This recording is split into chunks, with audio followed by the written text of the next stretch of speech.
that was you. Were you working with other groups in the room? No, there was no kind of plan or anything. The extent of the communication that the SUA attorney had with me was he dropped his business card in my lap on his way out the door, as he did with a lot of the other bidders who won land, because they were intending to try to protect some of those afterwards, hoping that the oil companies would be willing to give them up later. But it was just me in there acting alone. It wasn't especially premeditated. I got in there and saw the opportunity to make the difference, and then realized that seeing that opportunity, I couldn't ethically justify not taking it. I knew that as bad as this could possibly turn out, if I ended up going to prison, that I could live with that. But if I saw an opportunity to protect the land of southern Utah, and I saw an opportunity to keep some oil in the ground and give us a better chance for a livable future, and I passed up that opportunity, that I wouldn't be able to live with that. And so I just had to make that choice on my own. Tim DeChristopher, you're not alone. Members of the National Park Service, members of Congress, John Podesta, head of the President-elect Barack Obama's transition team, have all said the lease sale should be halted or altered to accommodate environmental concerns. What was the response of, well, the protesters outside? Now the environmental group says your action has become known. The response has really been overwhelming, and that's been the most powerful part of the whole thing for me. Over the past 2.5 days, I've just got an overwhelming amount of support from all across the country and from different parts of the world. People have been standing up, inspired and encouraged to take action on their own, which is really powerful, and people have been coming out of the woodwork to support me.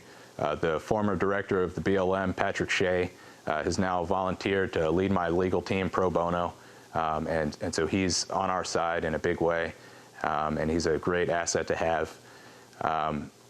This has really been emotional and hopeful for me to see that kind of support over the last couple of days, because I did feel like I was putting myself out on a limb there alone, and now after thousands of supportive statements from people, I see that, you know, for all the problems that people can talk about in this country, and for all the apathy and you know, the 8 years of oppression and the decades of eroding civil liberties, America is still very much the kind of place that when you stand up for what is right, you never stand alone.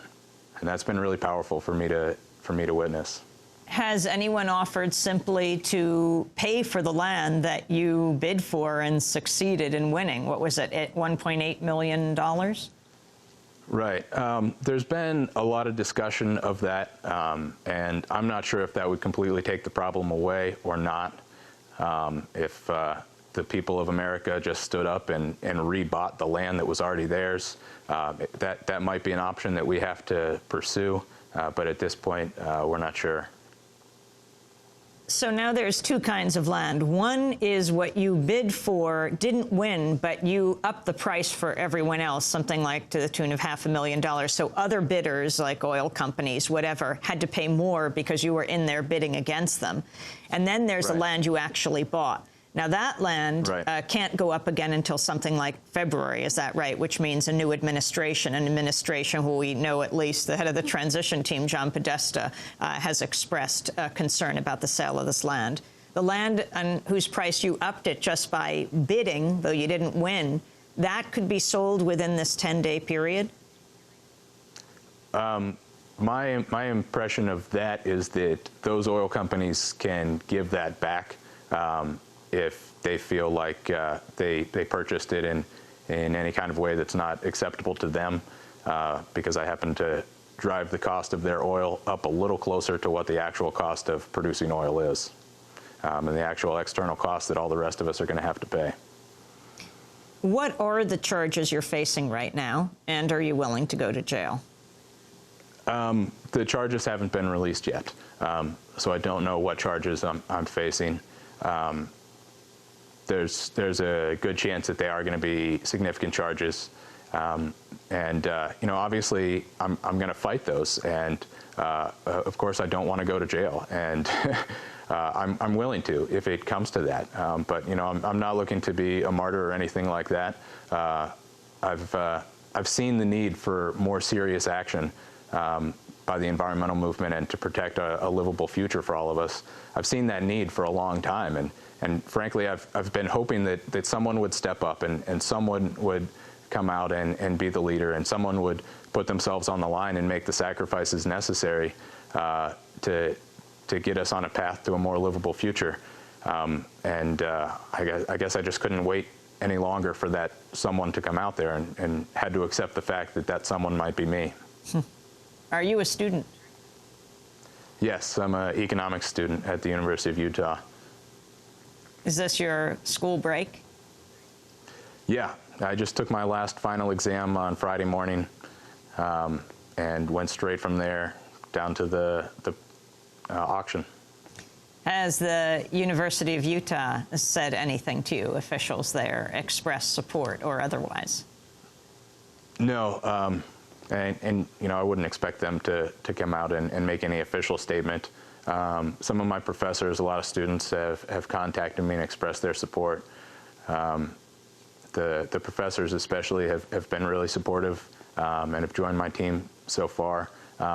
They kind of did their job beforehand. They kind of did their job in getting me ready for this, in committing me to hold true to my values, and in teaching me what was going on. In fact, the final exam that I took on Friday morning, one of the questions was about this oil sale, and about if only the oil companies are bidding on this land, are they actually going to be paying the real price for the production of oil? And of course, the answer that the professor was expecting is no, they're not, because there's a lot of external costs that all of us have to pay for the production of oil that aren't included in those.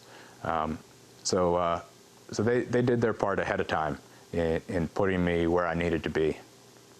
Tim DeChristopher, thank you for joining us. You'll have an interesting essay to write when you go back to school, what I did on my winter vacation. Tim DeChristopher is a University of Utah economics student.